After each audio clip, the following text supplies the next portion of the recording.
right, so he's elected in November. And then you look at the time frame for our contract. Our contract for the assessor runs from July to July.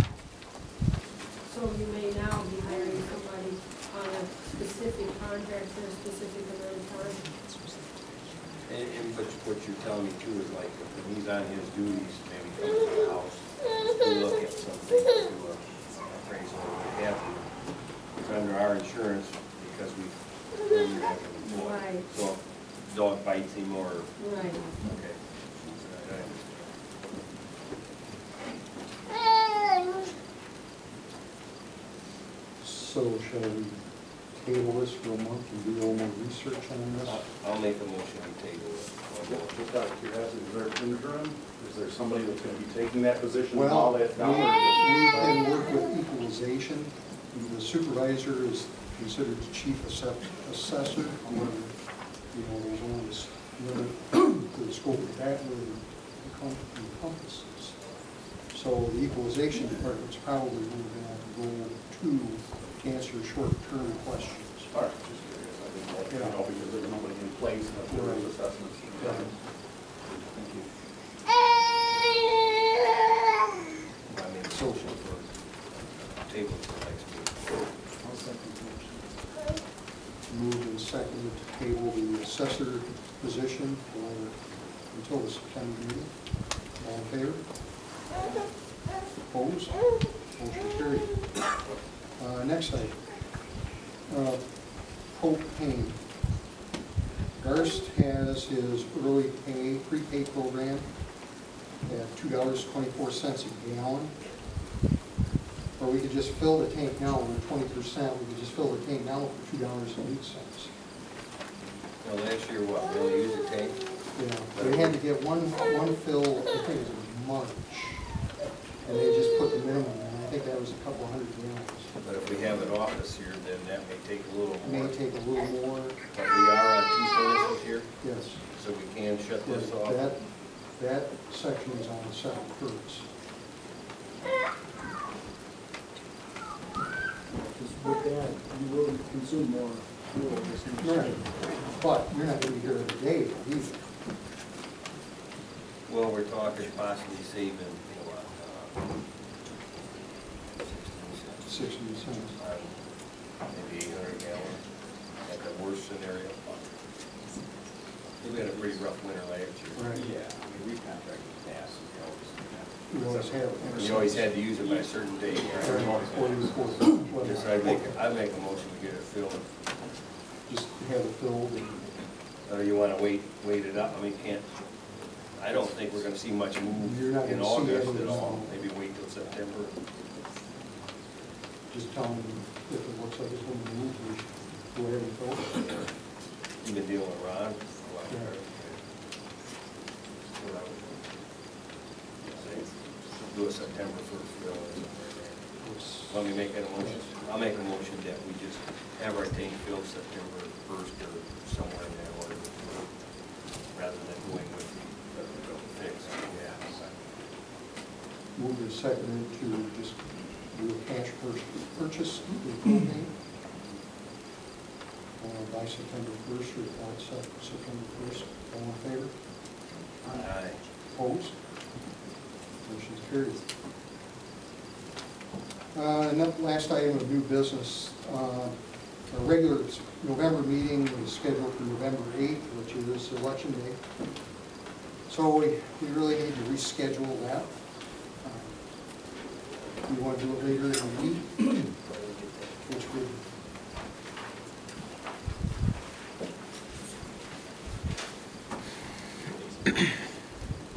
we want. We have Thursday meetings. On the third Thursday. Would the 10th work for everybody?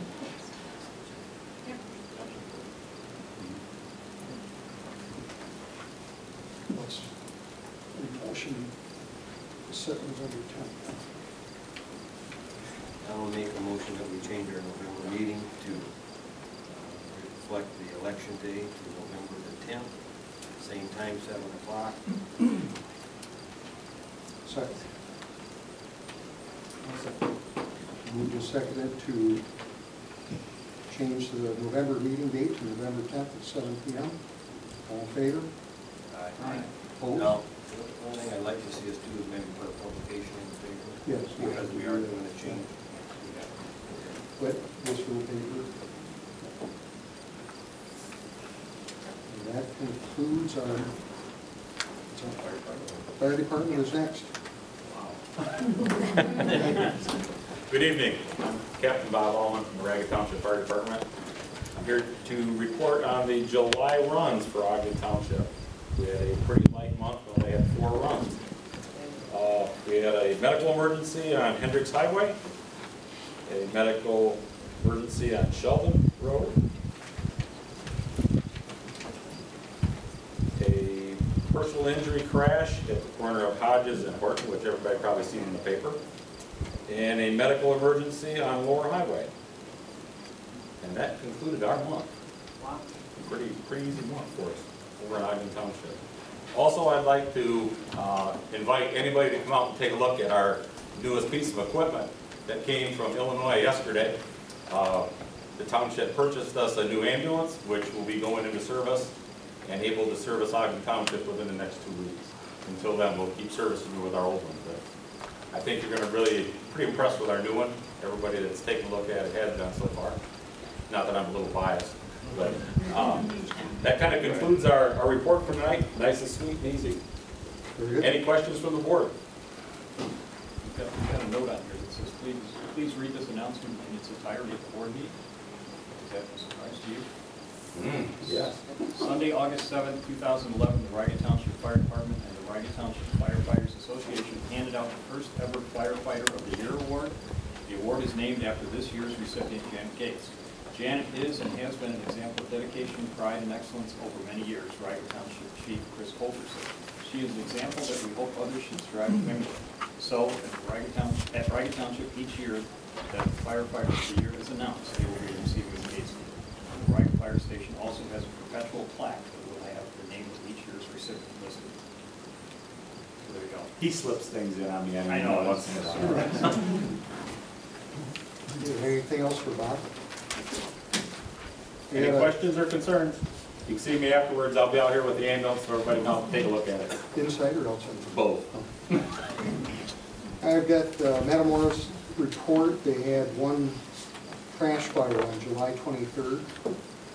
Apparently that was all that they had for the month of July. So, old business.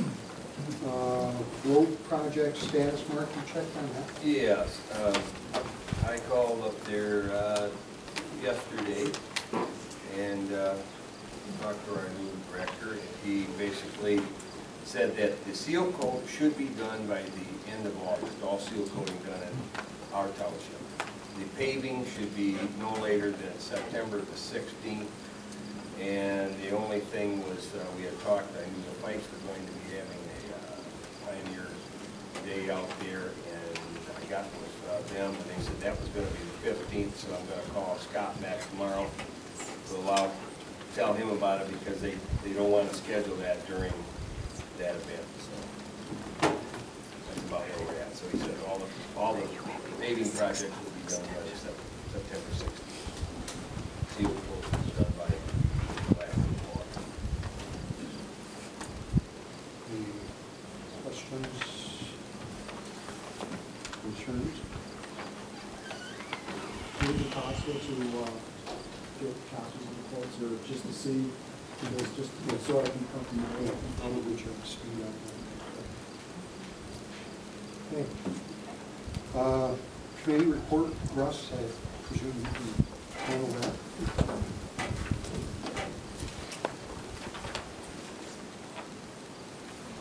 Okay, the Citizens Committee for the Wind Energy Systems, since the last township board meeting on July 12th, we have met 2 times. We met on July 25th and again last night on August 8th. The activities related to committee members discussing documents that may eventually be incorporated into our summary report to the township board. These documents are discussed publicly and are sometimes accompanied by written summaries from the committee member identifying the key reference points. To date, we have read 129 such documents, and we've discussed them. The focus of these documents includes the setback distances, noise levels, shadow flicker, property value impacts, environmental and wildlife impacts, ice and/or debris throw, and personal property taxes. Other committee information, the committee has also received a total of 31 responses from our stakeholder impact letters. We've received none of those since the last board meeting, and the responses include 2 from neighboring townships, 3 from the wind project developers, and 26 from other stakeholders. Our next meeting is scheduled for Tuesday, August 23rd at 7 p.m. The committee will now transition to the preparation of the report for the township board to summarize the information that has been gathered and provide recommendations as appropriate for addressing relevant issues. Any questions? So you think you're pretty well on track with what you were hoping to get done? We have collected a significant amount of information related to what we see are the major subjects that should be reviewed for wind energy ordinance or regulations. And, from this point forward, what we want to do is to take that information and put it into a very straightforward format that will provide to the board as the basis for your review and the determination of regulations. So I think we're on track with that. We've, like I said, we've collected a lot of information, and now it's a matter of formulating it into a report that really summarizes it, for our purposes. So when you compile this data, you'll have data to back up what you end up compiling? Yes, all of our source documents we will cross-reference in our report. We'll index all the source documents, put some type of a reference number on them, and then within the body of our report, we will cross-reference that index number. So as we go through the summary, you'll be able to go right to the document and see the section of the document, or if you want to read further within the document, you certainly can. I mean, there's some of this information that the reports themselves, the source documents, are 200 or 300 pages long. And, through reading through them, we found sections that we felt were relevant for our community. So we're going to highlight them, but there's certainly more information within those reports that we as a board might feel that's relevant for what we need. And those documents will be, submitted along with just a summary report. It's going to be what we consider to be a pretty thorough package when we roll it up to the board. Very good. Okay. Now, we move to approving the minutes of the July meeting. Communication, sorry. First thing I have is, in talking to Roxanne Holloway this week, county clerk, we will be getting a bill from Ridgeway Township for conducting the meeting, or the election this last week. So she thought we would have that probably by September, but she wasn't sure. And then our November election, the county clerk's office is going to be handling that. Township poll workers will be working, but there's no trainings for a clerk to get certified in the election, prior to the election. So the clerk's office will be doing the And our workers are off to... No, our poll workers will work that election. Yeah, but they're up to date as far as being trained for that. We'll have to Yeah. check into that, because there is a training, I believe, too, isn't there? Every 2 years. Right. So if they worked last year and were trained last year, then probably would be good. But you may need to bring in some new people, and the county clerk said she will have a training before November for new people, or old people who need to. Yes, And if you've been a poll worker, if your name is on the ballot, you won't be able to work. Right, that's the way I understand. Mhm. So we would have to have another clerk in here. Mm. That will be the county clerk Okay. office. And will be- she